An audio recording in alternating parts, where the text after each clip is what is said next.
Pendeta Eka. Silakan Pak. Terima kasih, Bu. Loh, bentar. Kok enggak ada ya?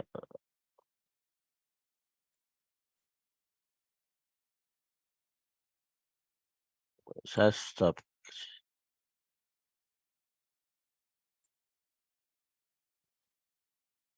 Kelihatan ya? Iya, kelihatan. Jalan masuk ke dalam gereja. Kalau minggu-minggu kemarin kita sudah bicara soal hakikat gereja sebagai tubuh Kristus. Dan ada poin yang kita tinggal kemarin, sifat gereja adalah kudus. Gereja adalah katolikos atau yang artinya umum. Gereja adalah persekutuan orang kudus. Gereja adalah satu, unity. Nah, yang dimaksud jalan masuk ke dalam gereja itu bukan gedungnya, tetapi cenderung ke poin C. Gereja adalah persekutuan orang kudus, yaitu persekutuan dengan Tuhan. Jalan masuk ke dalam gereja adalah jalan masuk bagaimana kita dapat bersekutu dengan Tuhan. Kalau kita mau datang sama pejabat ada syaratnya, ada caranya, ada jalan masuknya.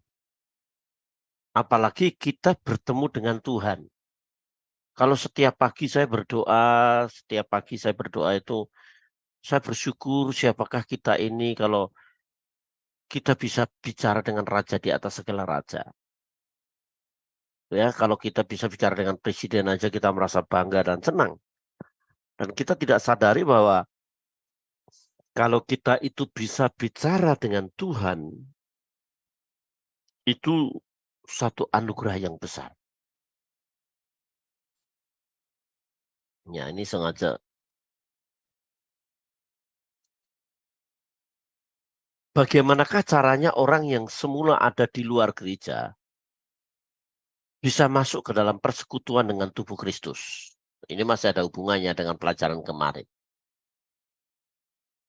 Yang pertama bahwa untuk mereka bisa masuk ke dalam persekutuan dengan tubuh Kristus karena karya penyelamatan yang dilakukan di kayu salib dan karya Roh Kudus yang dapat dipersatukan dengan Kristus menjadi anggota tubuhnya.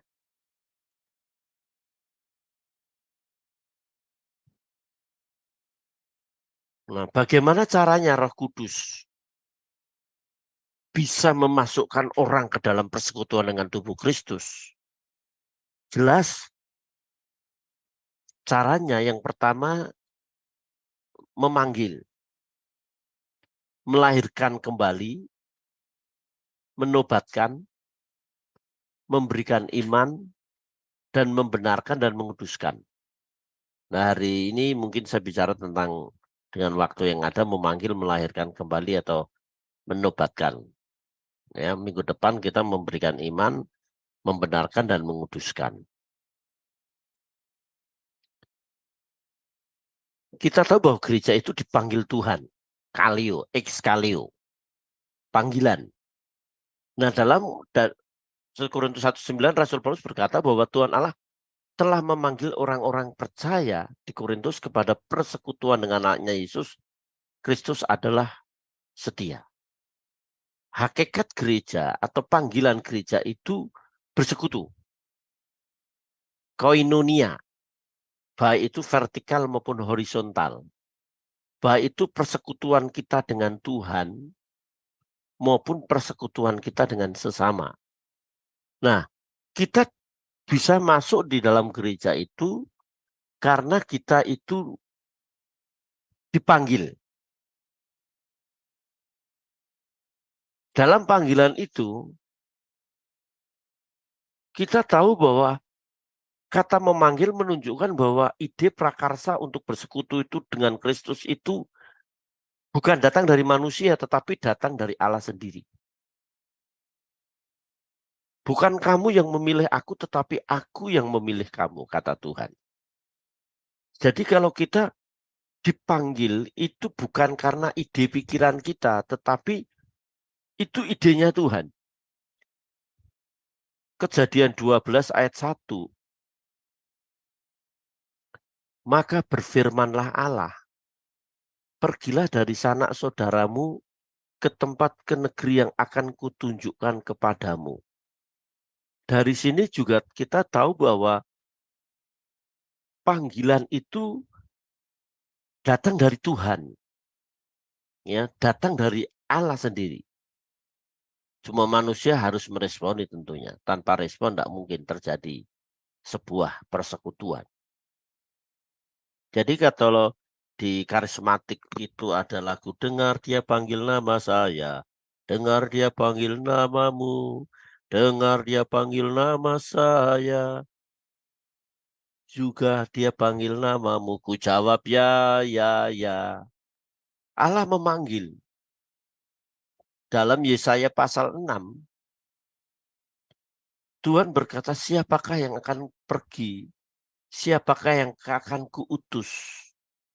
Ini aku Tuhan, utuslah aku Tuhan. Itu ayat panggilan saya itu. Ya, karena dulu saya tidak punya pikiran untuk jadi pendeta. Jadi pendeta itu nggak bebas. Nggak bisa dangdutan. Orang cita-citanya jadi penggantinya Rhoma Irama. Tahun 70-an itu. Ya. Tapi setelah diproses Tuhan sedemikian rupa, saya masuk PGA, tapi juga belum itu. Saya belum yakin betul apa saya di PGA Karismatika Solo itu buangan. Saya berdoa, saya buka ayat, Tuhan kasih Yesaya pasal 6. Ini aku, utuslah aku Tuhan. Sekalipun aku berjalan jauh, sekalipun aku tidak makan, sekalipun aku sengsara, aku mau Tuhan. Tapi keluarkan saya dari kota Solo. Ada pendeta datang, bawa saya ke Jakarta, menempatkan saya melayani di Bekasi. Melayani jalan kaki, jauh 8 kilo. Dari Rawakalong, ya sudah tahu, dari Rawakalong ke Bantar Gebang itu. Wah, itu berapa kilo itu? Gak makan 3 hari, sore. Datang Jumat, kadang-kadang Minggu sore baru dapat ketemu nasi di rumah di Cipete waktu itu tinggalnya. Apa yang saya doakan didengar Tuhan, makanya doa doa doa itu tidak boleh sembarangan, tidak boleh sembarangan. Ya, nama saya Epafroditus, itu melayani dengan susah payah. Dan saya menggembalakan juga dilempari dengan batu, dikejar-kejar, diludahin, ya. Tapi terus tetap saya harus konsekuen dengan panggilan itu. Allah memanggil, ini aku Tuhan, utuslah aku. Itu panggilan, datang dari Tuhan. Nah, kita tahu adapun sarana panggilan tersebut adalah pemberitaan Injil yang diberitakan Rasul Paulus untuk jemaat Korintus. Pergi jadikanlah semua bangsa muridku dan baptislah mereka dalam nama Bapa, Putra dan Roh Kudus, dan ajarkanlah mereka melakukan segala perintahku, dan ajar mereka melakukan segala perintahku, dan ketahuilah aku menyertai kamu sampai pada akhir zaman. Nah, kita tahu bahwa dalam PL Allah juga memanggil. Tetapi panggilan itu memang kecenderungannya panggilannya itu secara pribadi. Walaupun nanti secara universal juga. Kayaknya seperti panggilan Abraham. Allah pertama memanggil Abraham untuk mewujudkan keselamatan itu. Sebab dari Abraham melahirkan Ishak, Ishak melahirkan ke-12 suku Israel, dalam suku Israel Yehuda itu menurunkan Yesus. Makanya dalam Kejadian 12 ayat yang ketiga, aku akan memberkati engkau dan olehmu semua kaum di muka bumi akan mendapat berkat. Nah, ini panggilan ini memang datang dari Tuhan. Berarti kalau panggilan itu datang dari Tuhan, Tuhan memulai kehidupan yang baru. Dengan kita meresponi, mengiyakan panggilan Tuhan itu, maka kita ada dalam sejarah yang baru, dalam kehidupan yang baru. Dalam perjanjian lama, di samping Allah memanggil secara pribadi, Allah juga memanggil seluruh bangsa. Yunus pasal 1, Niniwe. Itu juga panggilan, bertobat. Kalau kamu bertobat dalam 40 hari ini tidak bertobat, maka akan ditunggang balikkan. Itu panggilan secara universal, secara umum. Dan kita tahu Niniwe itu bertobat. Bahkan puasa, doa puasa menunjukkan sebuah pertobatan. Dan Allah itu tahu siapa-siapa yang respon dan siapa-siapa yang tidak respon. Siapa-siapa yang respon dengan segala ketulusan dan siapa yang hanya ikut-ikutan juga Tuhan tahu. Nah, dalam PB kita tahu bahwa Tuhan Yesus manggil secara pribadi murid-muridnya. Juga pendengar-pendengarnya. Matius 11 ayat 28. Ya. Marilah kepadaku semua orang yang letih, lesu, dan berbeban berat. Aku akan memberi kelegaan kepadamu. Ini ditujukan kepada orang-orang Yahudi yang harus melakukan hukum Taurat sebanyak aturannya 613 hukum. Mereka begitu penat melakukan tugas agamawi. Sehingga Tuhan memanggil mereka semua dan berkata, marilah kepadaku sekalian orang letih, lesu, dan beban berat dalam hal ini, menjalankan kewajiban agama. Mestinya agama itu tidak membuat kita itu lebih berat. Pikulah yang kupasang dan belajarlah kepadaku, sebab aku lemah lembut. Ya. Bebanku pun ringan, bebanku pun ringan. Kuk yang kupasang itu ringan. Kata ringan itu diartikan cocok pas. Cocok pas. Dan Tuhan itu tidak pernah memberikan suatu perintah yang kita sendiri tidak bisa. Tuhan itu bisa mengukur kemampuan kita. Kalau ibu-ibu punya anak atau kita punya anak, ya, kita itu menyuruh anak tidak pernah melebihi kemampuan dia. Apalagi Tuhan kita, Bapa kita yang baik itu, dia memanggil, membuat kita itu sejahtera. Agama itu menyejahterakan. Ya, kamu sudah merdeka. Dalam Galati 5 ayat 1. Jangan kamu diperhamba. Ya, melepaskanku. Kalau anak itu memerdekakan kamu, kamu benar-benar merdeka. Yohanes pasal 8. Nah, dalam panggilan secara umum itu dalam Kisah Rasul pasal 2 pada hari Pentakosta. Ya. Di mana orang-orang yang mengalami diaspora itu berserak-serak di mana-mana karena penjajahan Medi Persia dan Babil, Medi Persia, Yunani, Romawi itu membuat mereka berserak-serak. Tapi mereka itu nasionalis dalam arti kalau hari-hari besar itu pasti pulang kampung dia beribadah, agamawi sekali gitu. Nah, dari Pentakosta itu Tuhan mencurahkan Roh Kudus sehingga mereka berkata-kata dalam bahasa yang lain yang bisa ditangkap orang-orang yang datang itu, Media, Persia, Pontus, dan lain-lain, ya, Frigia, Pamfilia, daerah Arab.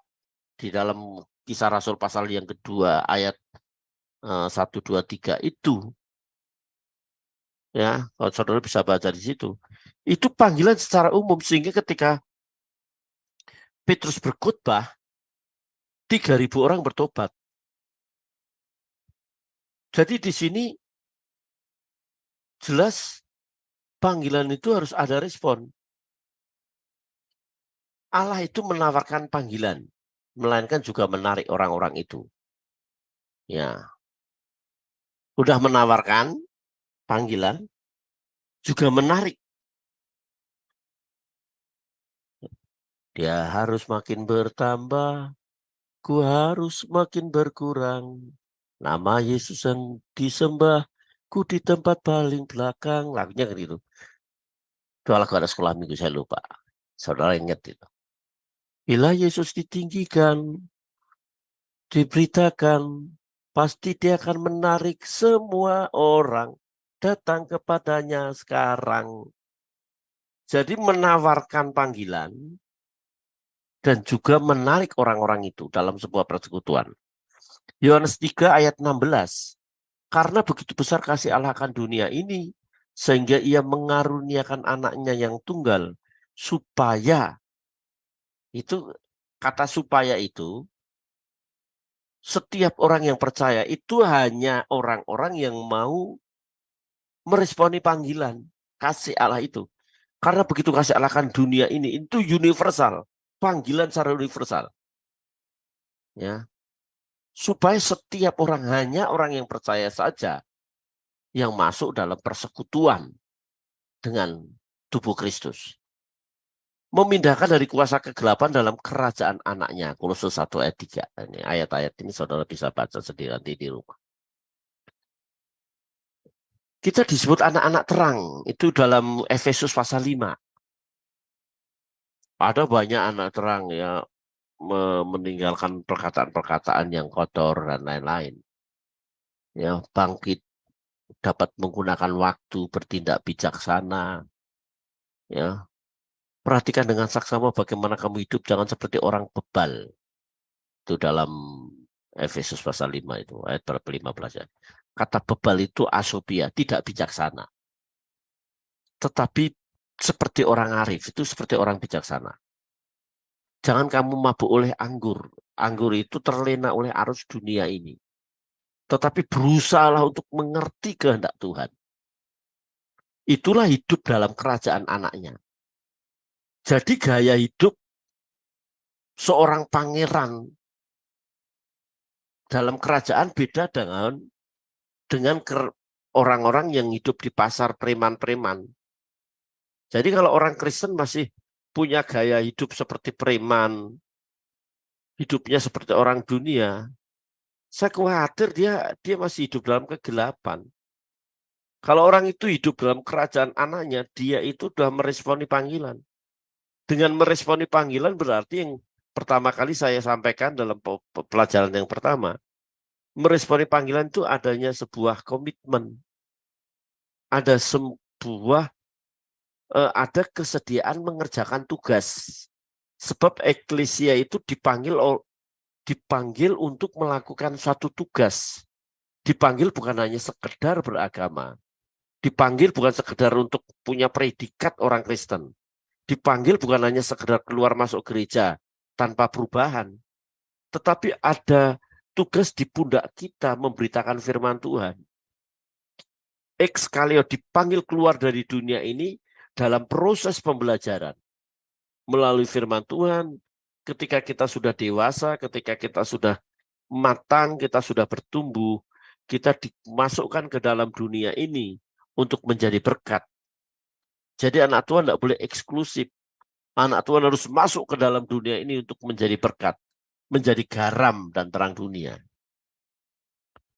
Kalau saudara hanya ada di rumah, gimana kita bisa menjadi berkat bagi orang lain?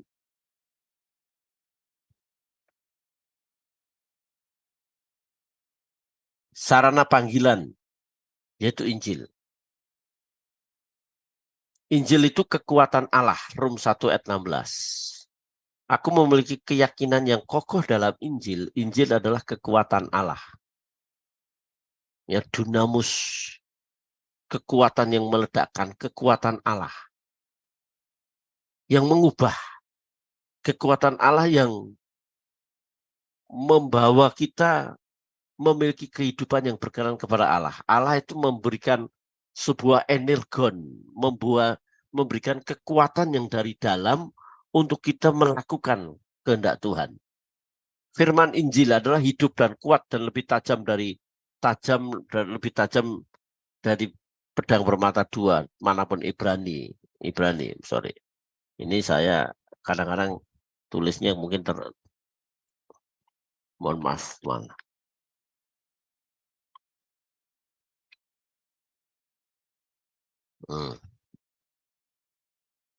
Dan firman Tuhan itu tidak sia-sia, melaksanakan apa yang dikehendaki Allah dalam diri saya. Itu sarana pemberitaan Injil. Ya, Tuhan memanggil melalui sarana, melalui pemberitaan Injil. Orang dipanggil bisa saja melalui lagu-lagu rohani tentunya. Ada banyak kesaksian-kesaksian hanya karena dia mendengar lagu-lagu, atau juga dengan sikap orang Kristen. Sikap orang Kristen yang diubah. Sikap orang Kristen yang sudah lahir baru. Sikap orang Kristen yang menjadi berkat. Sikap orang Kristen yang peduli dengan sesama, lingkungan. Nah, itu sarana panggilan. Ya, saudara-saudara yang saya katakan ini, tidak semua meresponi panggilan Tuhan itu. Allah itu memanggil semua orang. Dunia ini ditawarkan karena begitu besar kasih Allah akan dunia ini, sehingga ia mengaruniakan anaknya yang tunggal. Itu semua diberi. Tetapi hanya orang yang mau meresponi saja. Firman itu jatuh di pinggir jalan, dipatok burung dan hilang. Ya, dia mendengar firman Tuhan dia nggak tahu. Juga tanah yang berbatu-batu dan semak duri. Ini cerita ini saudara udah mengerti. Karena himpitan-himpitan, karena kesulitan-kesulitan, masalah, ya, doanya tidak didengar-dengar, dia kecewa sama Tuhan. Ada orang begitu, doanya tidak didengar-dengar, dia kecewa sama Tuhan, dia meninggalkan Tuhan. Dia pergi ke dukun. Dia pindah imannya. Doa saya tidak didengar. Ini karena firman Tuhan tanah di berbatu-batu, di semak duri. Hidupnya terhimpit oleh masalah-masalah, imannya tidak bertumbuh. Justru dengan masalah-masalah itu mestinya imannya bertumbuh. Ya, mestinya nyanyi Allahku luar biasa, bukan masalahku yang luar biasa. Kalau orang percaya kepada Tuhan, Allahku luar biasa, masalahku biasa saja. Allahku luar biasa, masalahku biasa saja. Tapi kalau firman itu tanah yang berbatu-batu, terhimpit oleh masalah, semak duri, dia hanya berpikir besarnya masalah, nyanyinya dibalik. Masalahku luar biasa, Allahku biasa saja. Nah, orang yang begini-begini ini bisa meninggalkan Tuhan, saudara yang dikasih Tuhan. Ya, ketika saya naik pesawat ya, ketika saya mau khotbah di Medan ya, di Sunggal, itu pertama kali saya naik pesawat itu. Rupanya semakin kita naik ke atas, semakin yang di bawah itu kecil. Semakin tidak kelihatan, semakin tinggi. Hanya kelihatan sungai apa itu. Semakin kita tinggi naik, semakin yang di bawah itu kecil. Gitu. Nah, semakin kita dekat dengan Tuhan, masalah kita juga kelihatannya semakin kecil. Daud melawan Goliat, Daud itu kecil. Tapi dia tidak lihat masalahnya Goliat itu gede, dia melihat Tuhan. Kamu mendatangku dengan pedang dan tombak, tapi aku datang dengan nama Tuhan, Allah Israel yang kau hina itu. Nah, orang-orang yang menganggap masalahnya lebih besar, dia bisa tinggalkan Tuhan. Dia punya respon hanya sebentar. Tetapi tanah yang subur ini, itu orang-orang yang meresponi, yang bertumbuh. Ya, dalam 1 Petrus 2 ayat 2, jadilah bayi yang baru lahir dari susu yang murni dan rohani yang olehnya kamu bertumbuh.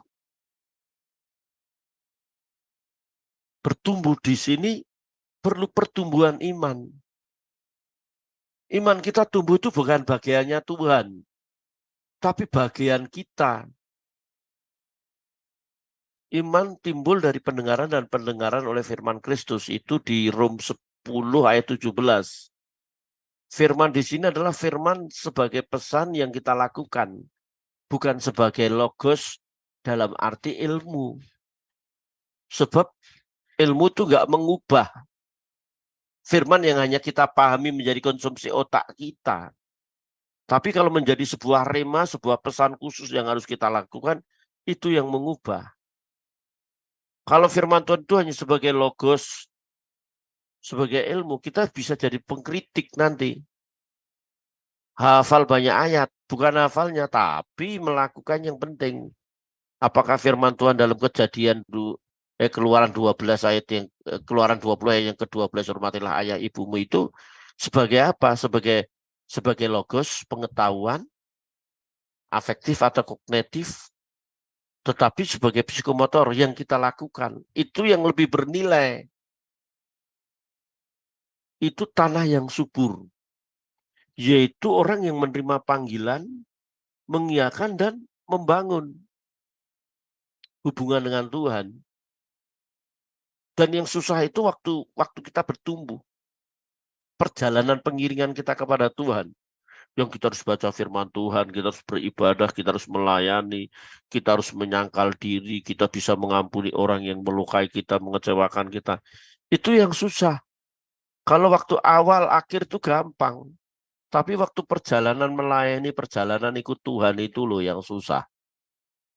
Waktu kita bertumbuh, dan Tuhan itu mempertumbuhkan kita sesuai dengan apa yang kita lakukan. Kalau setiap hari kita mau semakin dekat-dekat kepadamu, angkat aku dalam kemuliaan-Mu, terbang tinggi bagai Raja Wali, berlari tiada lesu, berjalan tiada lelah, semakin dekat-dekat kepadamu. Kalau hati kita condong kepada Tuhan, baca firman Tuhan, dekat kita bertumbuh, meresponi panggilan Tuhan, meresponi firman Tuhan itu, Tuhan juga mempertumbuhkan kita.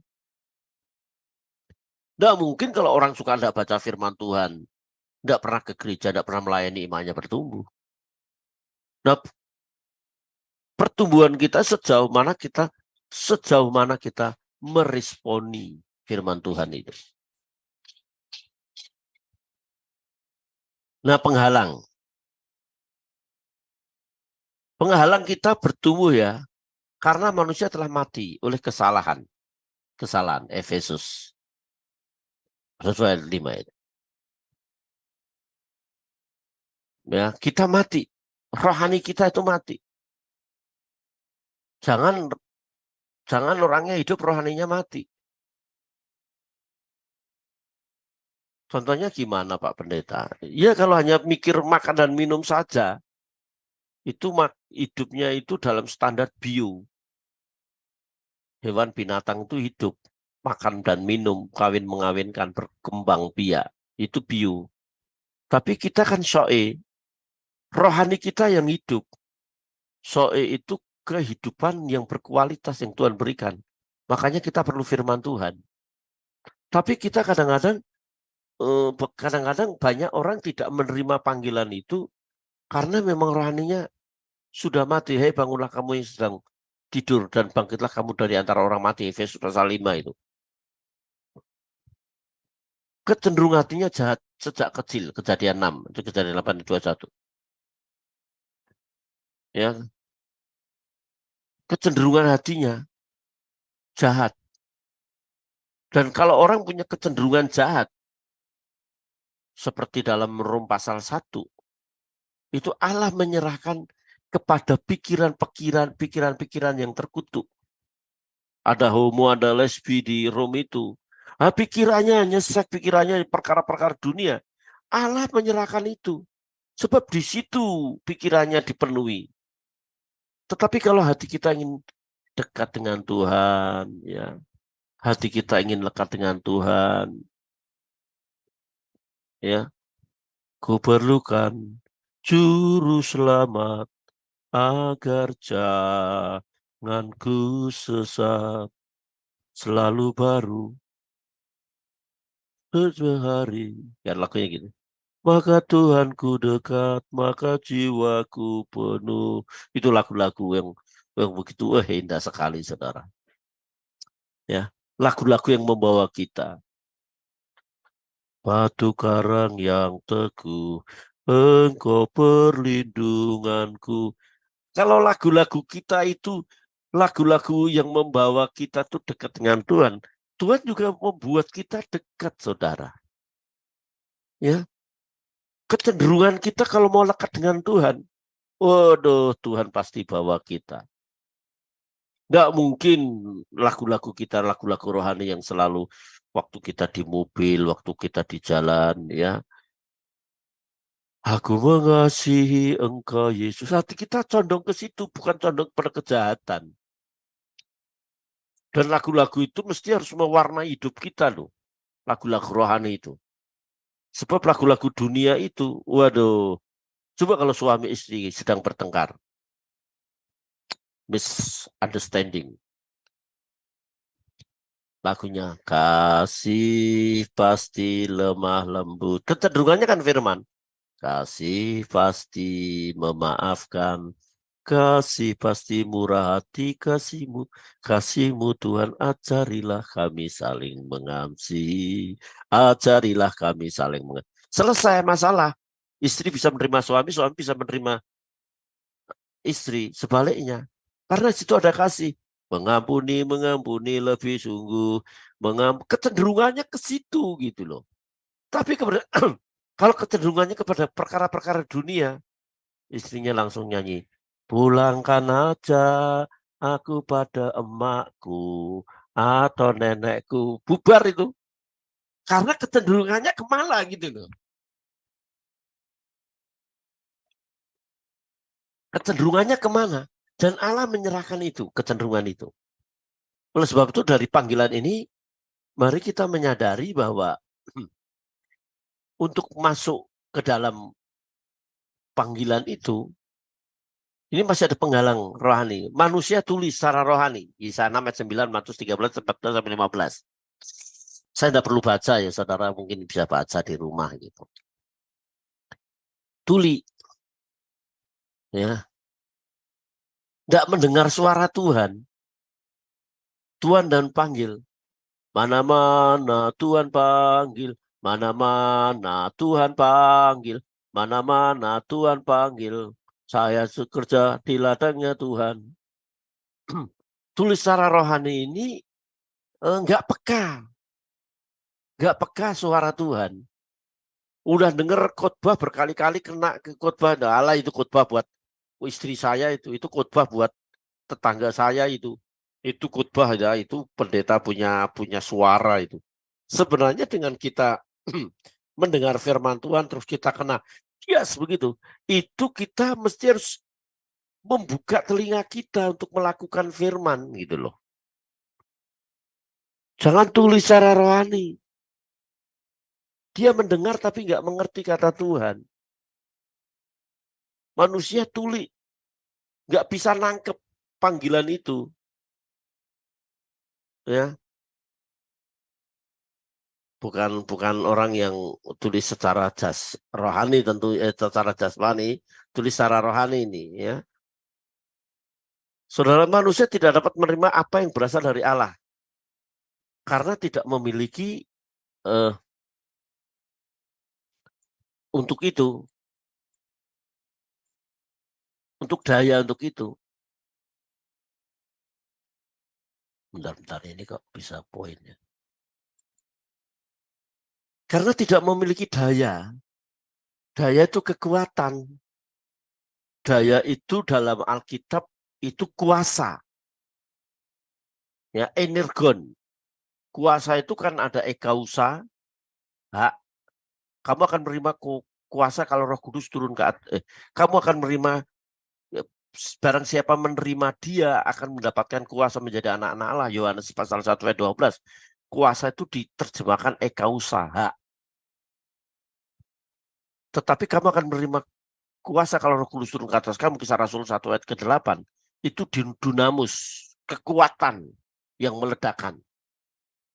Tetapi Allah turut bekerja untuk mendatangkan kebaikan bagi orang percaya. Rom 8 ayat 28, Filipi pasal 2 ayat yang ke-13-14 itu ya. Allah lah yang mengerjakanlah keselamatanmu dengan takut dan gentar. Karena Allah lah yang mengerjakan, itu diterjemahkan energon. Yakobus 5 ayat yang ke-16 ya. Doa orang benar bila yakin didoakan sangat besar kuasanya. Kuasanya diterjemahkan energon. Yaitu daya yang Tuhan berikan. Daya yang membuat kita itu semakin dekat dengan Tuhan. Tapi kalau daya kita itu kita tidak mampu karena keinginan daging kita kuat. Seperti murid-muridnya. Tidak sanggupkah kamu berdoa 1 jam saja ketika di Taman Getsemani? Roh memang penuh, daging lemah.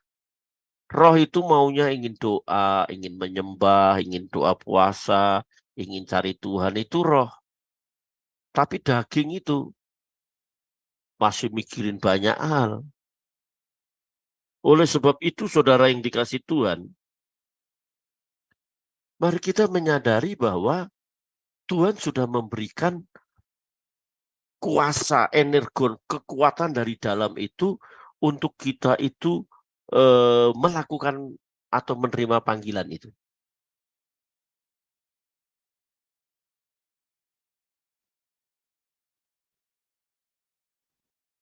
Bentar, ini kok.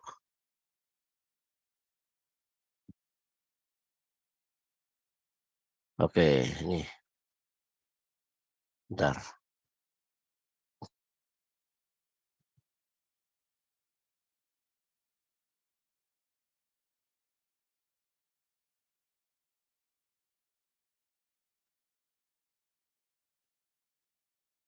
Bentar. Ini tadi ada yang salah, sorry.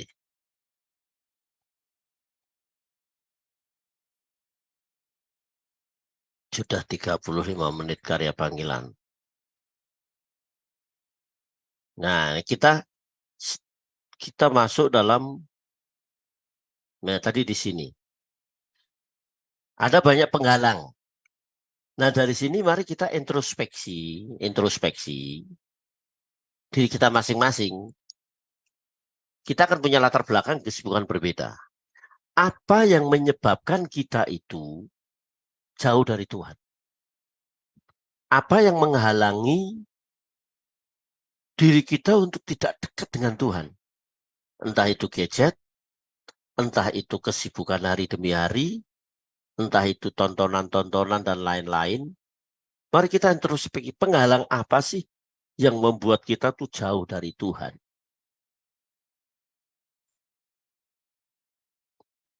Karya Allah dalam panggilan. Menghidupkan yang telah mati. Mati rohani, hidup. Hidup kembali. Ya. Kematian itu kan ada 3 ya. Mati secara jasmani. Kalau kamu makan buah pengetahuan ini, dalam Kejadian pasal 3, kalau kamu makan buah pengetahuan yang baik dan buruk ini, kamu akan mati. Mati secara jasmani, terpisahnya tubuh, jiwa, dan roh. Mati rohani, mati terpisahnya antara Allah dan manusia dalam dunia ini. Rom 6 ayat 23, upah dosa adalah maut. Itu mati secara jasmani, mati secara rohani. Tetapi yang ketiga ini, mati kekal. Yaitu terpisahnya antara Allah dan manusia selama-lamanya. Kalau mati rohani dalam dunia ini, percaya pada Yesus, mendengar panggilan Yesus, dia hidup. Dia mengirim roh anaknya, memberikan roh anaknya kepada kita. Sehingga kita menyebut dia Bapa, ya Aba, ya Bapa. Ya, menjadikan yang tidak ada menjadi ada. Yang tadi mati secara rohani, dia bisa hidup lagi. Dan karya Allah itu mengetuk pintu hati. Wahyu 2 ayat 19. Ya, di pintu hatimu Tuhan memanggil, suaranya lembut merdu. Kan lagunya begitu. Akan kepada Yesus, takkan engkau menyesal. Lamanian aku menunggumu dan masih tetap menunggu. Itu lagu tahun berapa tuh, lagu nostalgia itu. Yesus mengetuk pintu hati. Itu yang gambar Yesus berdiri di pintu itu kan mengetep. Makanya pelukisnya kan ketika saya lupa pelukisnya dari Inggris itu. Ketika dia mengumpulkan banyak orang suruh mengkritik apa yang kurang. Yesus di depan pintu. Wah, bagus, bagus, bagus, semua bagus, Pak. Tapi ada yang tanya, ada yang bilang, grendelnya nggak ada, Pak. Nggak ada, Master, itu grendelnya untuk buka pintu. Memang Yesus tidak bisa buka pintu. Yang buka dari dalam, grendelnya ada di dalam, tahu? Katanya. Jadi nggak dari dalam itu dibuka. Maka kalau Tuhan Yesus ingin kita, Yesus masuk dalam hidup kita, kita buka hati. Mari masuk, masuk hatiku, ya Yesus. Datang sekarang, datang tinggal dalam hatiku, ya Yesus. Itu bukan lagu hiburan. Itu sebuah lagu pengakuan, saudara yang dikasih Tuhan. Ya, karya Allah dalam panggilan, masih karya Allah dalam panggilan. Aduh, saya khawatir ini tidak terkejar ini. Membuka hati, Kisah Rasul 16 ayat 14. Lydia dibuka hatinya untuk dia dapat menerima Tuhan. Roh Kudus yang memampukan orang mengaku Yesus sebagai Tuhan. Ya, tidak ada orang yang dapat mengatakan Yesus adalah Tuhan kecuali Roh Kudus. Barang siapa engkau mengaku Yesus adalah Tuhan, Rom pasal 10 ayat 10 ya kalau salah itu. Itu Roh Kudus yang memampukan. Ketika gereja berdiri kan ke dalam Matius pasal 16 itu ya. Siapakah kata orang? Aku, ada Elia, ada Yohanes Pembaptis dan lain-lain. Tapi menurut kamu apa? Petrus berkata, engkaulah Mesias, anak Allah yang hidup. Di atas batu karang ini, di atas Petra ini, aku akan mendirikan jemaat. Jadi jemaat itu, gereja itu didasarkan pengakuan atau responding tadi. Pengakuan Yesus sebagai Tuhan. Sebagai Kyrios. Sebagai Kyrios. Nah, ini saya cepat ya, arti ciptaan baru. Sudah 40 menit. Kelahiran kembali.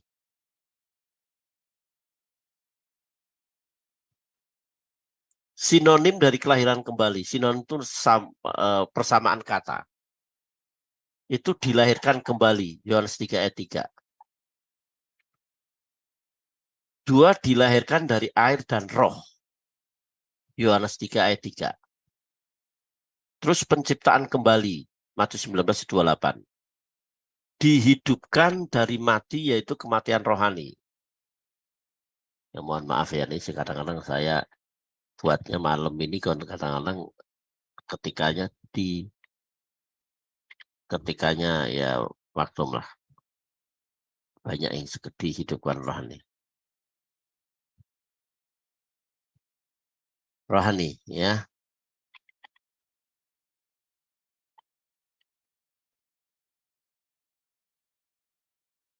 Udah saya cek kok ya, masih ada yang salah. Ya.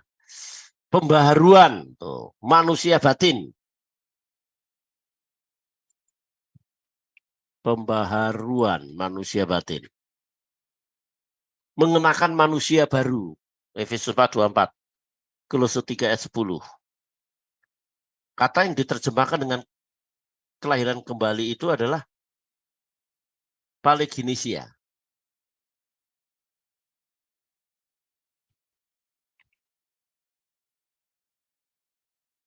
Ya, mohon bisa dimaklumi tulisannya. Kelahiran kembali itu, paleginisia itu bisa diterjemahkan secara umum maupun secara khusus. Secara umum maupun secara khusus.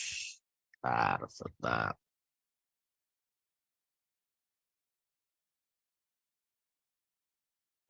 Kalau artinya secara umum itu menunjuk kepada pembaharuan segala sesuatu. Pembaharuan alam semesta. Kalau mengacu pada Matius 19:28 itu kata paleginisia waktu penciptaan kembali. Saat Yesus datang yang kedua kali.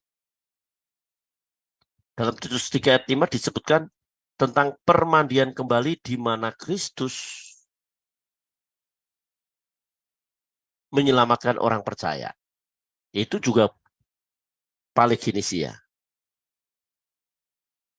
Dalam arti khusus Bapak Ibu bahwa kelahiran kembali itu adalah karya Tuhan Allah yang dikerjakan secara langsung dengan perantaraan Roh Kudus untuk mencurahkan hidup baru ke dalam diri manusia yang semula mati secara rohani, itu sehingga manusia dapat mengungkapkan hidup yang baru. Nah, ketika Nikodemus datang pada Yesus dalam Yohanes pasal 3, wah guru yang baik dan lain-lain, tidak ada orang yang baik kecuali apa itu mengadakan mujizat kecuali yang diutus Allah. Tuhan langsung kamu harus dilahirkan kembali. Ya. Sebab itu syarat mutlak masuk dalam kerajaan Allah bagi keselamatan manusia. Itu Yohanes 3:3. Kamu harus dilahirkan kembali. Pembaharuan manusia batin berarti pembaharuan hati dan pikiran. Ya. Efesus 3:16. Cara pandang kita diperbarui. Dalam Rom 12 ayat yang ayat yang kedua, ya. Janganlah kamu hidup sama seperti dunia ini, tetapi berubahlah oleh pembaruan budimu. Ya, metamorfosis itu pembaharuan. Berubah itu dari kata metamorfosis. Itu dari kepompong ulat, kepompong kupu-kupu. Itu proses. Proses bagaimana kita mengerti kehendak Allah. Ya. Proses yang tadinya kepompong ulat, kepompong kupu-kupu ya. Kalau waktu jadi kepompong, jadi kupu-kupu orang menjijik. Tetapi ketika dia jadi kupu-kupu, senang. Wanita-wanita atau ibu-ibu kan lihat kupu-kupu senang. Makanya Ibu Sud kan mengarang lagu kupu-kupu. Kupu-kupu yang lucu, kemana engkau terbang? Hilir mudik mencari bunga-bunga yang kembang. Itu kan pengamatan. Berayun-ayun pada tangkai yang lemah. Tidakkah sayapmu merasa lelah? Diamati, rupanya hidup kita itu diamati. Seperti Ibu Sud ngarang lagu kupu-kupu itu kan pengamatan. Ya, Ibrani 13, semua mata tertuju kepada kita mengamati. Pikiran kita sudah berubah belum? Gitu loh. Berubah belum? Nah, setelah pengamatan, bait yang kedua, Ibu Sud nulis, kupu-kupu yang elok, bolehkah saya serta? Mulai tertarik gitu. Mencium bunga-bunga yang semerbak baunya sambil bersenda, semua kau hampiri. Ini terakhir penting nih. Bolehkah ku turut ke mana pergi? Nah, itu kalau kita dari metamorfosis tadi, berubahlah oleh pembaruan budimu, cara pandang mindset kita, pikiran yang sesuai dengan pikiran Kristus, pikiran yang diperbarui sesuai dengan kehendak Allah. Orang melihat kita tidak usah berkhotbah Matius 11 ayat 28, marilah kepadaku sekali orang letih lesu dan beban berat. Yohanes 14 ayat 1, janganlah gelisah hatimu. Tidak usah mengumbar ayat. Hidup benar, perhatian, memberi, mengampuni, ya, menjadi berkat bagi orang lain. Itu diperhatikan gitu loh.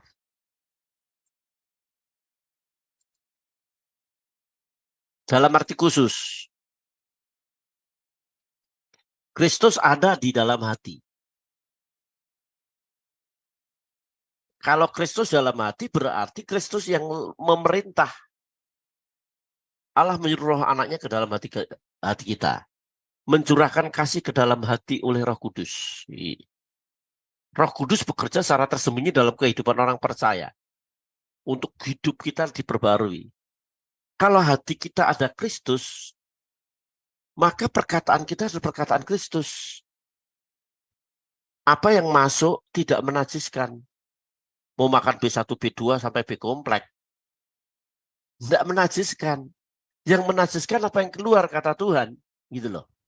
Karena dalam hati itu keluar sumpah serapah, kebencian, umpatan, apalagi mensos pada masa kini. Waduh, ngeri itu.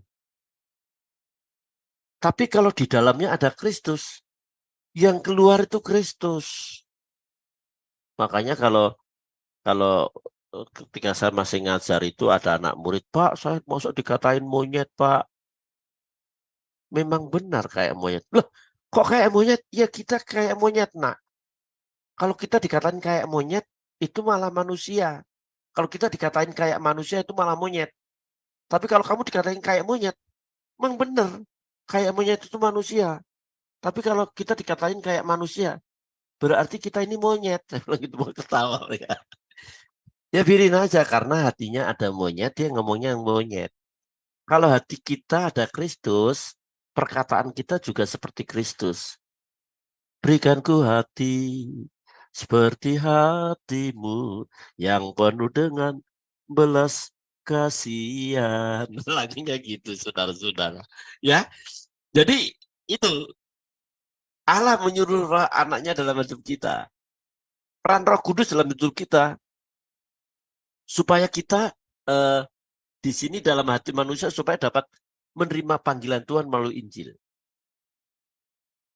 Roh Kudus dalam diri manusia memberikan kekuatan untuk menuju kepada kesempurnaan dengan memberikan hidup yang baru. Bentar, masih banyak enggak hidup ini sudah 1 jam lebih soalnya.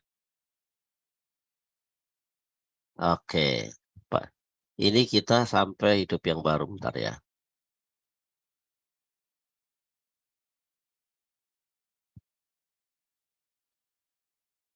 Oke, sampai sini dulu deh.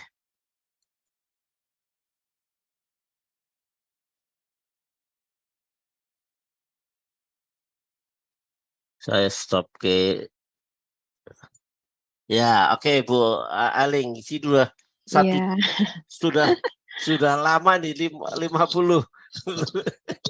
iya Pak, Nanti seru banget Pak materinya. Puji Iya, Tuhan ya itu Pak Pras. kelahiran baru masih separuh. Mungkin kita Iya, lanjutkan minggu depan. iya, nanti Mungkin kita 3 lanjutkan kali nih minggu depan. kayaknya nih, karena Iya, anu, panjang ya, ya Pak ya materinya. Tapi iya puji Tuhan materinya ya. masih banyak nih. Takut nanti kalau saya ngomong terus Bapak Hmm, Ibu ngantuk lagi dah. Pak Efres tuh walaupun diselingi nyanyian dan lain-lain. iya, tidak apa-apa sih Pak. Iya, puji Tuhan ya Pak Pras, materi malam ini benar-benar bagus ya. Memberikan kita satu pemahaman lagi tentang kebenaran firman Tuhan. Baiklah, sekarang kita akan masuk pada sesi diskusi atau tanya jawab. Tapi sebelumnya kami akan menayangkan terlebih dahulu channel-channel dan Facebook yang telah melive-kan acara kelas Zoom ini.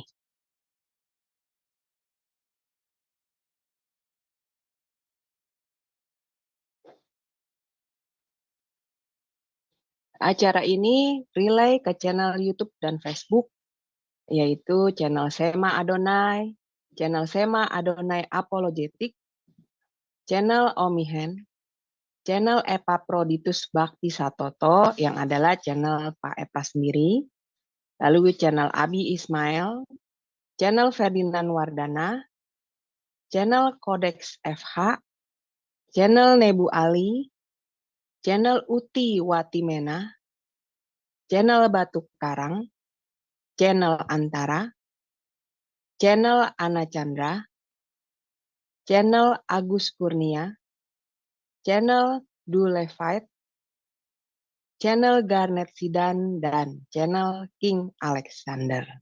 Baik, Bapak Ibu yang terkasih dalam Kristus, bagi yang belum mensubscribe channel-channel kami, tolong bantu kami untuk mensubscribe, like, dan share channel-channel kami agar pelayanan kami semakin lebih maksimal lagi ke depannya. Baik Bapak Ibu yang terkasih, kita akan masuk pada sesi diskusi atau sharing juga boleh, tanya jawab. Sebelumnya raise hand terlebih dahulu jika ingin mengajukan pertanyaan. supaya lebih tertib. Ya, silakan Bapak Ibu semua yang ingin bertanya, dipersilakan. Itu sudah ada Ibu Ali. Oh iya, Ibu Ana Kirana. Iya, sebentar. Iya, silakan Ibu Ana Kirana. Monitor Ibu Ana sudah Shalom. dibunyikan. Ah ya, shalom. Ya, Masih di mute tuh. masih di mute. Masih Ibu buka dulu tuh. Ya, Bu Ya, Ana. Lah, silakan. masih. Masih. Oh, saya udah minta bunyikan ini. Oh, sebentar. Tolong dibuka. Bisa nggak saya buka? Nah, saya sebentar. Wah, nggak bisa ya. Iya, saya nggak bisa buka ini. Cuma bisa minta bunyikan. Ini kemana? Iya, shalom. Ah ya, shalom. Shalom malam Pak Efras, Ya, shalom Bu Alim malam. ya, Salam. shalom. Iya Pak. Saya mau tanya tentang panggilan nih Pak ya. Iya. Apakah setiap orang itu tahu apa panggilan dia?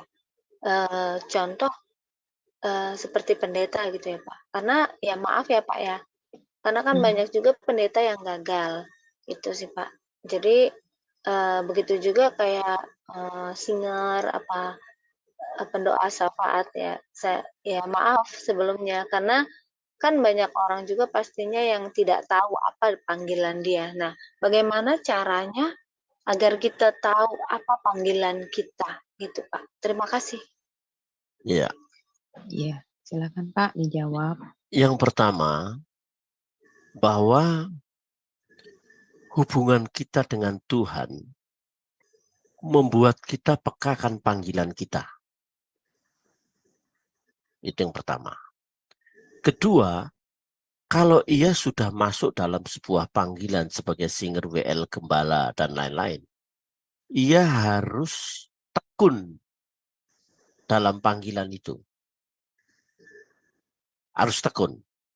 Nah, orang bisa gagal karena apa? Dia tidak setia dalam panggilannya.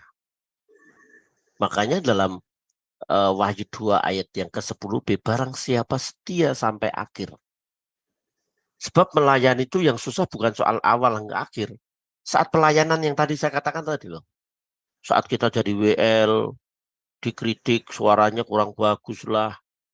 Jadi pendeta, kita dikritik khotbahnya kok tidak bagus. Terus, nah kritik-kritik itu sebenarnya membangun kita. Tapi kalau orang nggak betah, dia mundur. Nah, bagaimana orang itu bisa bermain gitar? Tahu, oh saya itu pemain gitar loh. Kalau dia setiap hari main gitar, oh kalau C itu larinya ke D minor, ke E minor, ke F, ke G.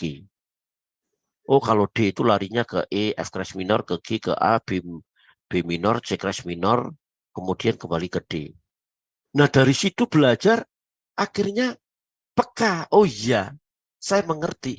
Kalau baru, oh saya pengen main gitar, jelek-jelek, aduh sakit, terus nggak jadi. Dia nggak tekun. Itu secara umum aja, Ibu Ana. Saya kira itu jawabannya. Semua dipanggil Tuhan, cuma dia apakah dia tekun dalam sebuah panggilannya.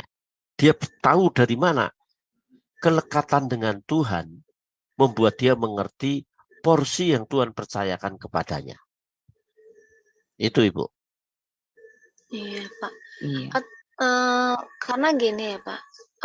Teman saya kan ada tuh dia sekolah di Petamburan dan dia bilang pengen sekolah kitab teologi ya kalau jadi pendeta.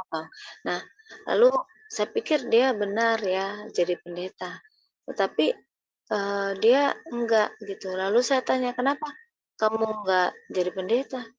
Bukan panggilan saya. Loh, kamu kan udah sekolah ke situ. Kalau kamu sekolah ke situ, kamu sendiri yang bilang kalau kamu mau jadi pendeta, kata saya gitu kan. Bukan, saya cuma mau sekolah aja. Saya itu bukan panggilan saya, kata dia gitu, Pak. Jadi saya pikir loh, kalau kamu sekolah itu kenapa kamu bukan panggilan? kenapa kamu ini seperti kadang-kadang dia seperti pendeta gitu loh Pak. Jadi kayak khotbahin kita banyak banyak nasihat-nasihat dari Alkitab yang dia sekolah itu.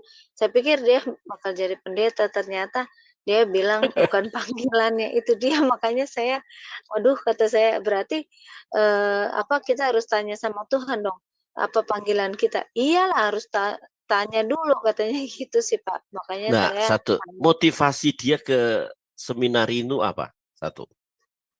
Apa karena dia tidak disekolahkan, tidak diterima di mana-mana? Udah kamu sekolah pendeta aja, enak kerjanya ngomong dapat duit. Dia sekolah pendeta, tapi setelah dia itu masuk dalam ke pendeta, kok begini ya? Sebenarnya Tuhan panggil, tapi dia sendiri merasa nggak dipanggil Tuhan. Dia kurang tekun. Oh iya. Dia kurang tekun. Kalau dia tekun, dia mengerti, oh ini bagian saya bukan gembala kan, saya bukan pendeta, saya penginjil. Oh saya guru. Karena kurang tekun itu. Ya saya memang dari seminari, saya dari Petamburan tuh dari tahun 81 sampai 2000 S2 itu 2007, 2006, 2007 saya ngambil S2 itu. 1 tahun saya ambil. Tapi tiap hari, kalau teman-teman kan 2 tahun tuh sehari, seminggu 2 kali segitu. Kalau saya tiap hari saya ambil biar cepat. Nah, ada banyak STH gitu, tapi dia jualan sepatu. Ada. Karena memang dia tidak terpanggil, tidak merasa dipanggil Tuhan, tidak tekun. Terus motivasi juga, dia melayani saya berapa kali dulu waktu itu gereja masih kecil.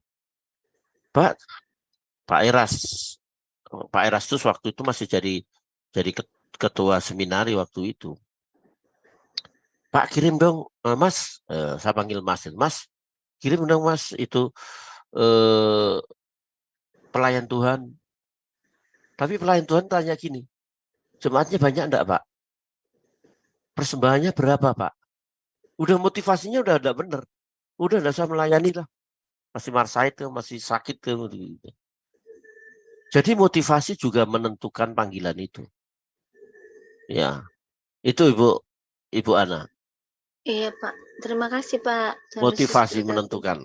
Iya. Iya betul ya Pak Eva. Berarti motivasi kita dalam pelayanan itu apa ya Pak ya? Kalau untuk ego atau kepentingan kita ya pasti ujungnya ya nggak baik ya Pak. Ya Tapi UUD, kalau kalau untuk ujungnya UUD ya repot.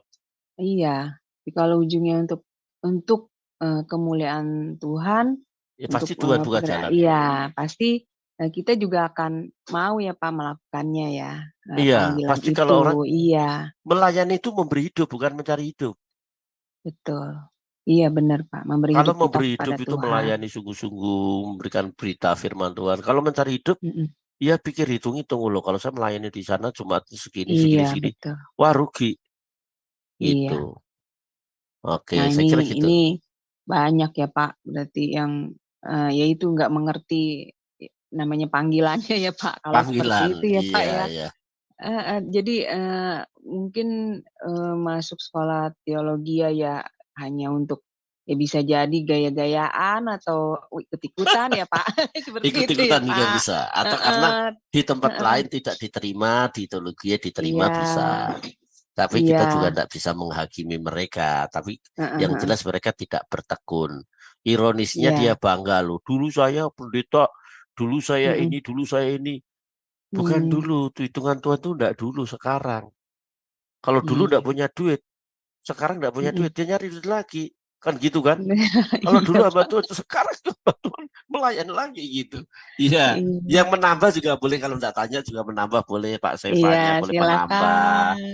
Iya Ya, silakan, boleh menambah. Bapak Ibu Ya, yang mau menambahkan juga boleh, ini iya, materi malam ini bagus sekali nih, iya. mengenai panggilan ya Pak. Berarti respon kita ini benar ya Pak, Iya, respon. mempengaruhi panggilan kita ya Pak. Respon Jadi kita. kalau ya respon kita itu bagaimana? Karena kita memang yang memanggil kita memang Tuhan ya Pak. Tapi Iya, bagaimana respon kita itu menentukan juga ya apa bagaimana kita menerima panggilan itu. Seperti itu ya Pak ya. Iya, iya. Jadi artinya iman kita bertumbuh itu berarti memang kita ya Pak yang Iya. harus mengusahakannya ya.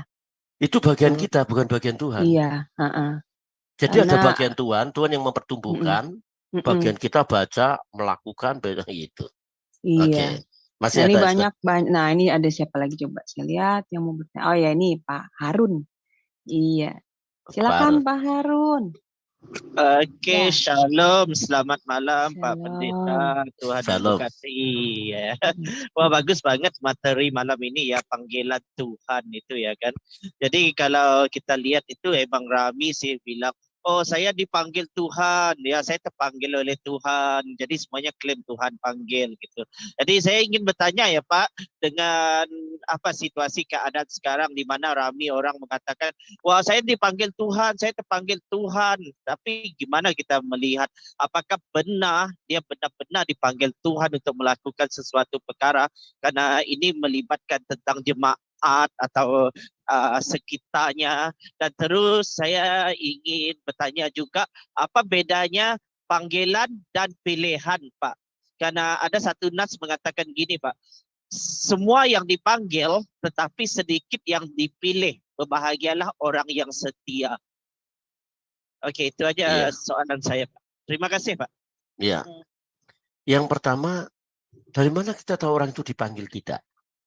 Tuhan Yesus berkata, dari buahnya kamu dapat melihat pohonnya.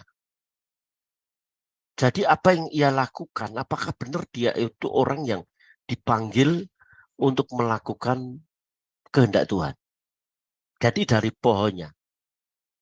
Pendeta pun juga, pendeta yang benar dan tidak benar itu dari mana? Dari sikapnya, dari hidupnya. Ada pendeta tuh gua vlogin istri, gambarin istri. Tapi khotbahnya tentang kasih, kasihlah. Istrinya di depan denger ya langsung mukanya pret. Bilang begitu. Ada istrinya dibawain golok. Saudara harus mengasihi. Istrinya malah pret. Begitu doang. Dari kelakuan dari tiap harinya. Mencerminkan apakah dia itu pelayan dipanggil Tuhan atau tidak. Nah di dalam panggilan itu kan sebuah pilihan. Ya. Sebuah pilihan. Tetapi dalam pilihan itu kan, dalam panggilan itu kan sebuah proses, Pak. Apakah dia masuk dalam sebuah dipilih Tuhan? Saya itu di samping guru agama Kristen, saya itu jadi guru musik. Jadi kalau ada mau lomba gitu, Pak, ada lomba gitu, saya suruh nyanyi semua. Anak-anak, ayo mari kita nyanyi. Tanah air, ku tidak kulupakan. Semua nyanyi, saya jalan kaki, saya jalan. Telinga saya dekatkan nama murid-murid gitu. Ini bagus, ini bagus, ini bagus, bagus. Maju, maju, maju, maju, maju, maju. Nah, ada 10 orang yang maju nih. Kelas 5A, 10, kelas 5B, 10. Ayo dalam masuk ruang agama Kristen, nyanyi. Ya. Hidup dan lagu Indonesia gitu. Terus saya lihat, oh ini ada suara tapi tidak ada power. Ini orang nyanyi bagus tapi artikulasinya A-E-U-E-nya tidak benar. Oh ini bagus ini. Tapi prasering pemenggalan kalimatnya. Saya filter, Pak. Dari 20 itu saya pilih 3. Dari 3 itu 1 cadangan. Yang kedua saya ikutin. Yang pertama yang tampil. Ikut lomba. Jadi yang dipilih itu adalah orang-orang yang dipanggil tadi. Difilter. Melalui masalah, melalui suruh nyanyi kenceng. Itu Pak. Kalau enggak begitu, banyak yang dipilih. Makanya Tuhan Yesus mengatakan, masuk ke jalan sempit itu susah. Gitu, Pak Harun ya? Iya, Pak Harun, Pak. Gimana Pak Harun? Gimana Pak Harun? Iya, terima kasih Pak. Terima kasih juga untuk Bu Moderator waktunya. Ya, jadi saya sudah lebih jelas ya. apa ya? Ya lebih mengerti, lebih jelas. Tuhan memberkati Pak. Amin. Iya. Puji Tuhan. Untuk dipilih itu harus difilter, Pak. Kalau tidak difilter Iya. Tuhan, filternya itu melalui masalah-masalah yang ada. Makanya Yohanes berkata, tapi sudah tersedia di tangan untuk menampi, untuk memfilter orang-orang itu. Kita ini semua difilter, Pak. Siapa yang setia sampai akhir Iya, itu. betul. Betul. Dilihat dari buahnya ya Pak Iya. ya, hidup kita ini ya. Jangan bilang, wah pendeta hebat. Gimana setiap harinya? Gitu loh. Iya. Tidak menjadi Iya, teladan iya. ya Pak. Iya benar seperti itu ya. Amin, amin. Oke, Moga-moga kita setia sampai akhirnya. Amin, Oke, amin. ya Wahyu 2 ayat 10b itu, Pak. Iya. Oke, kita next kepada ini Resa. Iya, silakan Resa. Ya, aduh, Ya. selamat malam Pak. Malam. Selamat malam semuanya. Ya. Pak, saya mau nanya nih. Ya. Kalau hamba Tuhan yang betul sama hamba Tuhan yang hanya fokusnya di uang itu apakah disebut hamba Tuhan yang benar dari Tuhan atau bagaimana Pak? Iya. Memang kita perlu uang. Baru tadi itu nanti kita mungkin pertemuan ke-8 atau ke-9 itu syarat-syarat menjadi diakon, tidak menserakah, tidak menjadi hamba uang. Nah, kalau orang Oke, Pak. menjadi hamba Tuhan, itu pikirannya UUD. Tahu Pak UUD, Pak? Ujung-ujungnya duit. Itu nanti tidak dapat upah di surga, Pak. Iya. Ya. Atau Kalau kamu ujung-ujungnya memberi, kalau memberi, kamu jangan mencanakan pada orang lain. Sebab kamu sudah mendapat upah di dunia ini. Kalau kita dibagi. Nah, banyak hamba Tuhan yang memikirkan soal keuangan. Ini saya melayani di sini rugi enggak ya? Oh, saya dipanggil di sini, wah gerejanya kecil nih, persembahan kasihnya kecil. Enggak ah. Lebih parah lagi, tanggal ini dipanggil gereja kecil, tanggal yang sama sudah tanggal yang sama dipanggil di gereja besar yang PK-nya besar. Akhirnya, oh maaf ya, saya lupa ada panggilan ini. Ya itu ngeri, kita urusan sama Tuhan Pak, bahaya itu. Bahaya Pak ya. Wih, jangan ditanya itu. Hamba-hamba Tuhan begitu. Waduh, itu urusan sama Tuhan itu. Benar. Itu hamba uang. Makanya dalam Ibrani 13 ya. Ayat berapa itu? Janganlah kamu menjadi hamba uang. Cukupkanlah dirimu dengan apa yang ada padamu. Sebab sekali-kali aku tidak meninggalkan kau dan sekali-kali aku tidak membiarkan engkau. 1 Timotius 6 ayat 10. Sebab akar segala kejahatan adalah cinta uang. Karena orang memburu uang, menyimpang dari iman. Hamba Tuhan yang selalu memikirkan begitu akhirnya bukan hamba Tuhan lagi, dia hamba uang. Dan itu sudah banyak yang terjadi begitu.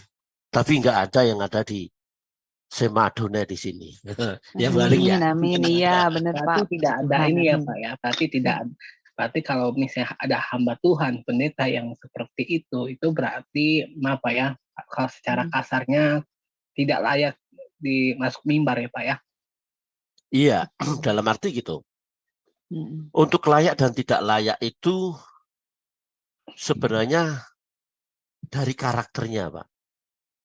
Ada banyak orang yang saya katakan tadi, sama istrinya sudah sering mukulin, dia punya simpanan, dia masih berani naik mimbar.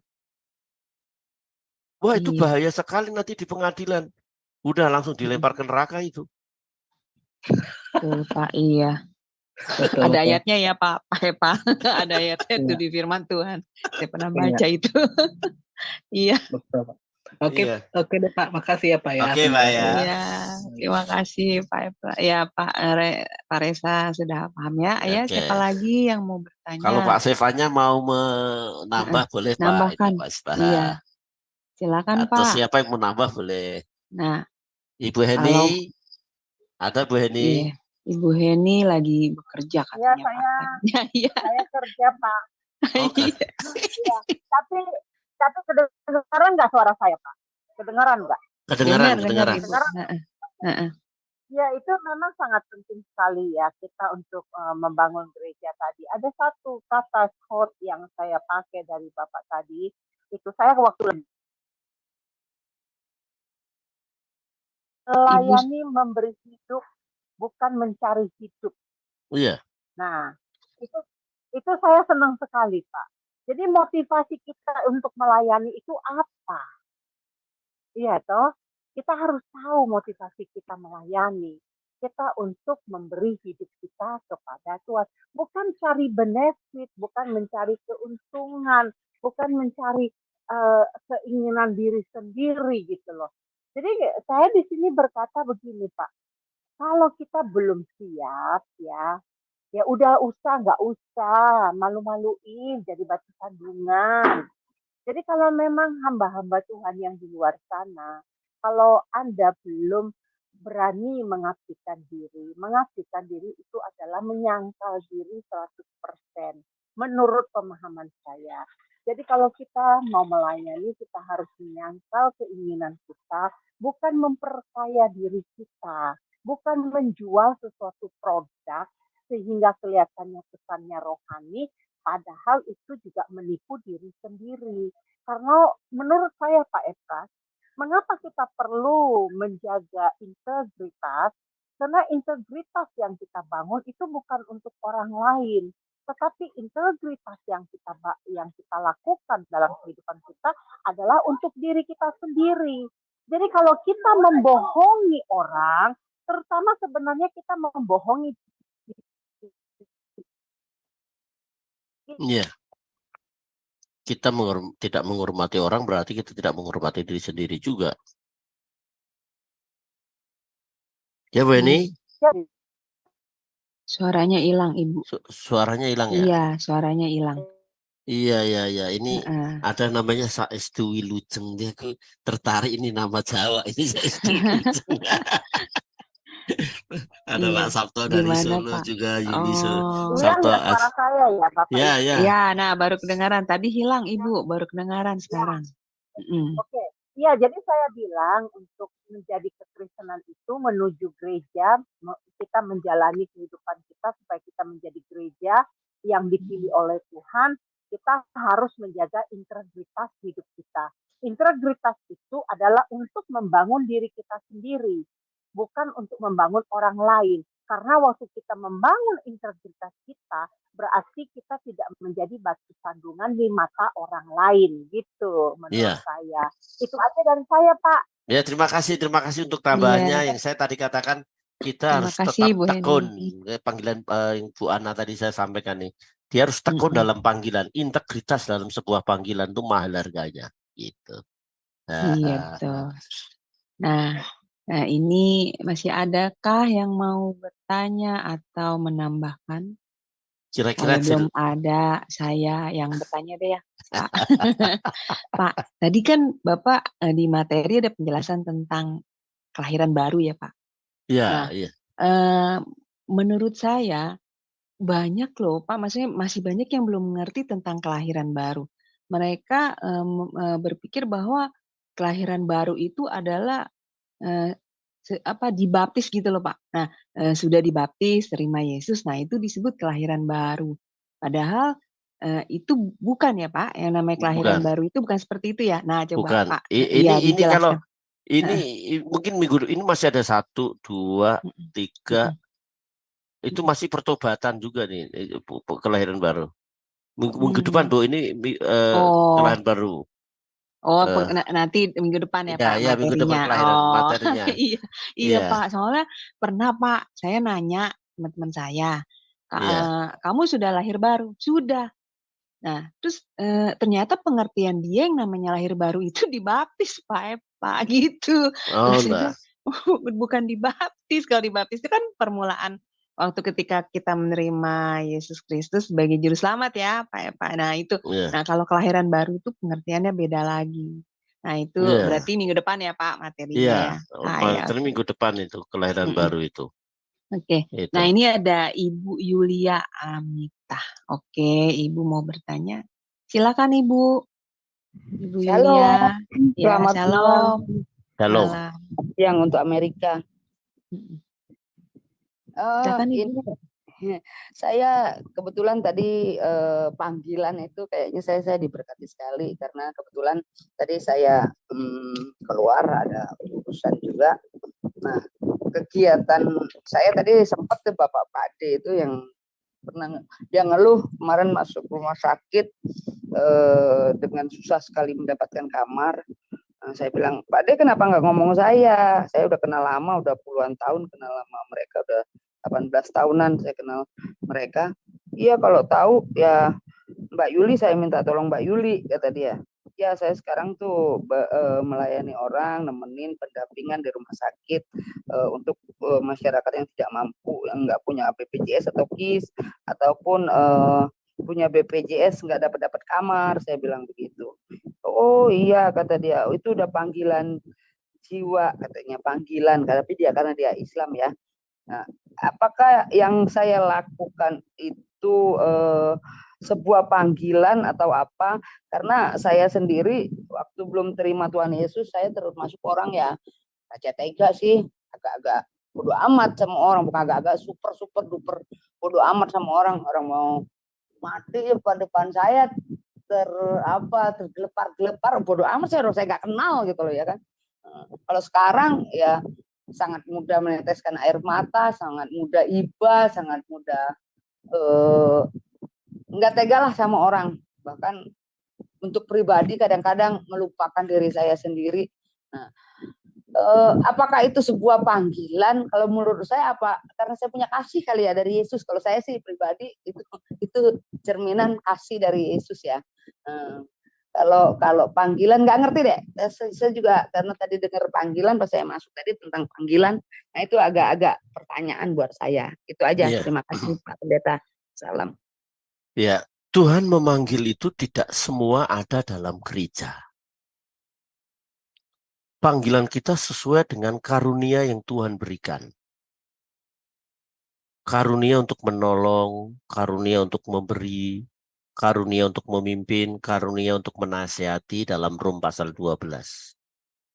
Kalau Ibu Yulia tadi karunia untuk memberi, karunia untuk memperhatikan. Tadi kesaksian dulu Raja Tega, tapi sekarang meneteskan air mata, saya berkorban. Itu sebuah panggilan. Tempat pelayanan Ibu Yulia itu di rumah sakit di mana Tuhan tempatkan. Kalau guru, dia panggilannya ada di sekolah. Kalau karyawan, panggilannya sesuai dengan tugas yang diberikan, tetapi tugas itu harus dilakukan dengan segenap hati, menjadikan cermin. Jadi kalau semua dipanggil jadi pendeta, siapa yang mau jadi jemaat? Ya, kalau Ibu Aling, Ibu Iya benar Pak. semuanya jadi pendeta, siapa yang mau jadi jemaat? Betul. Jadi semua itu masing-masing itu ditempatkan. Gerejamu itu di kantormu itu loh, itu jadi mimbarmu. Mimbarmu itu, mimbar you itu di rumah sakit itu Yulia. Di situ Anda berkhotbah. Khotbahnya bukan Matius 28 ayat 11 atau Matius 7 ayat 7 marilah kepada mintalah maka diberikan kepadamu, cara maka kamu akan mendapat, bukan itu. Tapi saat ada orang sakit, datengin.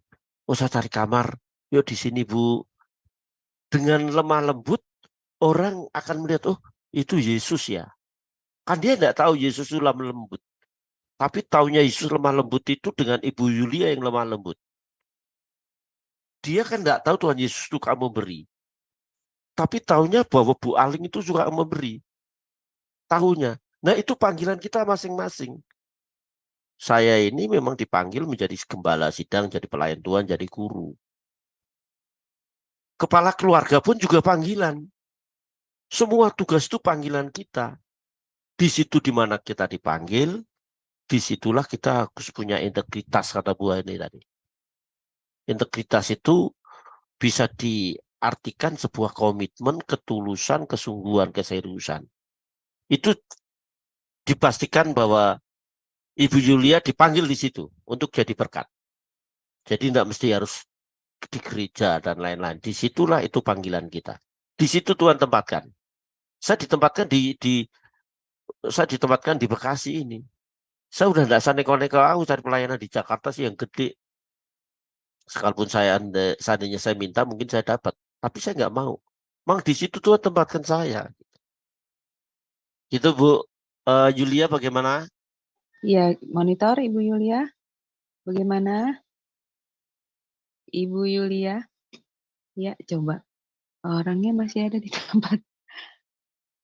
Wah, Dia, kepental keluar ya Pak kayaknya Pak. Oh, iya, tidak ada kepental keluar. Ini sayang sekali ya Pak.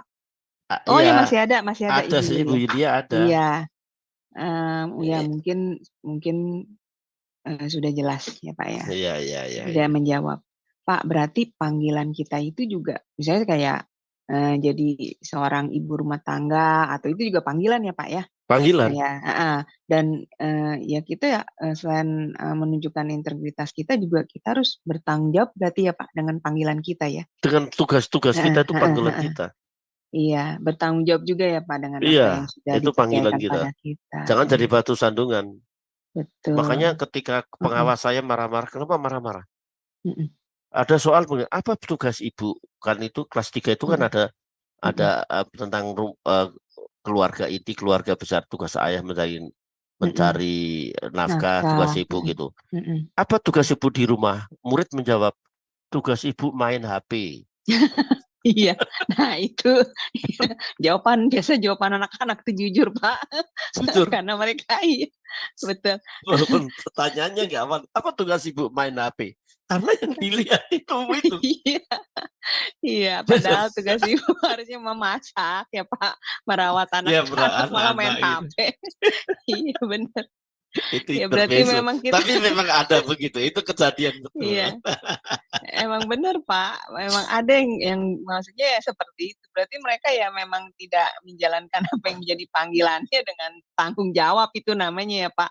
Tanggung jawabnya ditinggalkan, iya. Jadi melakukannya ya tidak dengan kesadaran dan tanggung jawab. Padahal dia adalah seorang ibu rumah tangga.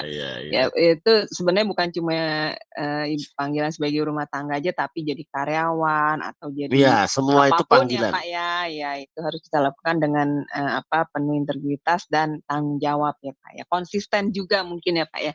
Ya masuk dalam konsisten itu. dan konsekuen gitu. Betul. Oke, ini Pak Kemiri ada pertanyaan Pak Kemiri. Oh ya Pak Kemiri. Pak Bu Saistu Wilujeng ini bahasa Jawa loh. Benar diselamatkan itu. Mana ini? Ibu yang ini Pak Kemiri mau. Iya Pak. Mau tanya. Silakan Pak. Saya takut kalau itu enggak monitor aja. Ya. Keterangannya jelas enggak ini Pak tadi Pak? Jelas. Iya, jelas sekali ya. Termehek saya juga dengarnya. Apa karena dengar suara saya Pak?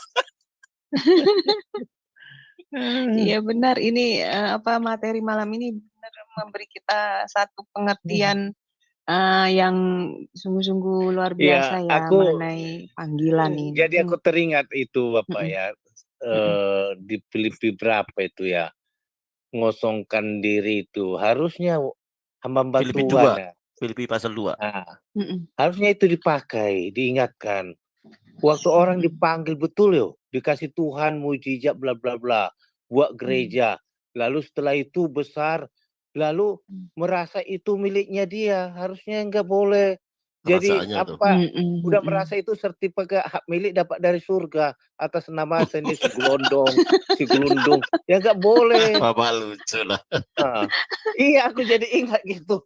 Jadi kayak gitu kan, harusnya dia harus menyerahkan, Tuhan anakku ini adalah, kalaupun aku mati ya terserahlah, engkau lah menentukan mau dia mewarisi sini atau sana atau orang lain yang layak, harus itulah Tuhan.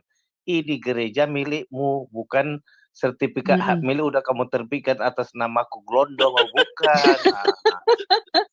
Iya. Jadi melenceng ya Pak dari tujuan utamanya. Dia merasa sudah itu dapat sertifikat hak milik dari surga. Karena aku si Anu ngasih korban ini gundulmu. Itu bukan Tuhan. Nah, itu membuat mereka jadi mamon. Iya. Hamba mamon. Pak, mestinya itu pendeta nyanyinya, salibkanlah aku Tuhan, Ku rela, ku sedia disalibkan, agar ku menjadi milikmu yang benar. Salibkanlah aku Tuhan. Nah itu agak susah itu. Iya, prakteknya nggak seperti sekarang itu. di kota itu Pak, semua hamba Tuhan yang sukses itu udah dapat sertifikat hak milik semua dari surga itu. Ya tidak semua Pak. Aduh, payah. Aduh. Iya. Jadi nggak bisa dibalik nama ke yang lain. Iya. Kalau nanti Baik. bicara Allah berfirman, Tuhan sudah bicara pada saya, repot lagi itu. Aduh, benar-benar. Iya. Ya, baik. Bagaimana?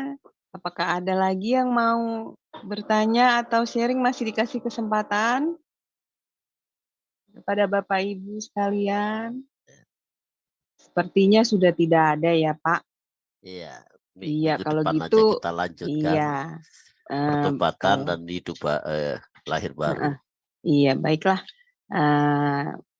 Kalau begitu, puji Tuhan, pada akhirnya acara ini sampai di penghujung waktu. Sebelumnya Pak Eptas tolong closing statement ya Pak untuk materi hari ini. Ya silakan. Yang pertama untuk kita datang pada Tuhan itu tidak boleh sembarang orang bisa masuk dalam persekutuan dengan Tuhan. Orang yang masuk dalam persekutuan dengan Tuhan yang pertama meresponi panggilannya. Meresponi. Kalau sudah meresponi jelas dia harus konsekuen dengan panggilannya itu. Dan ini sebuah anugerah. Sebab panggilan itu bukan datang dari kita, panggilan itu datang dari Allah. Kita hanya meresponi. Yang kedua, miliki hati yang condong kepada Tuhan. Lembutkan hati. Kalau Allah berbicara, jangan keraskan hatimu.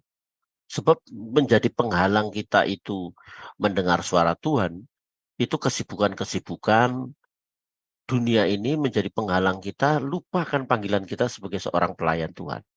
Oleh sebab itu kita harus konsisten, konsekuen, yang tadi dikatakan Ibu Eni juga punya integritas. Kenal eksistensinya orang yang dipanggil Tuhan. Demikian Ibu Aling. Iya, terima kasih Pak Epa Proditus atas pembekalan firman yang telah disampaikan kepada kita semua. Semoga menjadi berkat bagi kita semua. Amin. Baiklah, kelas ini akan tetap diadakan minggu depan di hari Kamis di pukul yang sama, yaitu pukul 21:10 waktu Indonesia Barat, dengan kelanjutan dari materi malam ini ya Pak, untuk seri keduanya ya. Oke, ya terima kasih. Baiklah, mari kita tutup acara ini dengan doa penutup dan berkat yang akan dipimpin oleh Pak Epa Proditus. Silakan Pak. Ya. Betapa kami bersyukur untuk proses perkuliahan malam ini. Bila kami bukan hanya sebatas mendengar, tetapi kami boleh meresponi apa yang Tuhan telah taruh dalam hati dan pikiran kami. Untuk kami terus tetap konsisten, konsekuen dalam panggilan kami masing-masing menjadi berkat. Tuhan terima kasih. Berkati semua yang terlibat di Sema Adonai. Buat kami mengerti bahwa ini pelayanan, di mana mahkota disediakan bagi kami kalau kami mau melayani dengan sungguh-sungguh. Berkati kami semua yang hadir dan kami tidak mengetahui kesulitan dan masalah mereka. Namun kami berdoa Tuhan memberikan jalan keluar. Kami mau beristirahat bagi yang ada di Indonesia dan bagi yang ada di Amerika. Mereka masih terus tetap dalam menjalankan tugasnya. Tuhan tetap menyertai. Temukan kami pada Kamis yang akan datang dalam pembelajaran perkuliahan. Kiranya damai dan sejahtera daripada Allah Bapa dalam kasih Kristus Yesus, serta persekutuan Roh Kudus menyertai saudara sekarang sampai Maranatha. Dalam nama Yesus kami berdoa. Amin. Amin. Amin, haleluya, puji Tuhan. Puji Terima Tuhan. kasih Pak Proditus untuk pelayanannya. Semoga Tuhan memberkati lebih dan lebih lagi pelayanan Bapak. Amin. Amin. Amin. Terima kasih Pak Kodeks dan para operator Terima yang kasih lain Pak untuk Peter, pelayanannya. terima kasih buat Ya, selamat semuanya. istirahat Bapak Ibu Ya, semua. selamat Tuhan malam. berkati. Tuhan berkati. Saya Shalom. live dulu ya. Iya, terima kasih Ya, Pak. terima kasih. Ya, Tuhan berkati. ya, amin. Amin. Terima Shalom. kasih. Selamat malam. Terima kasih. Salam. Selamat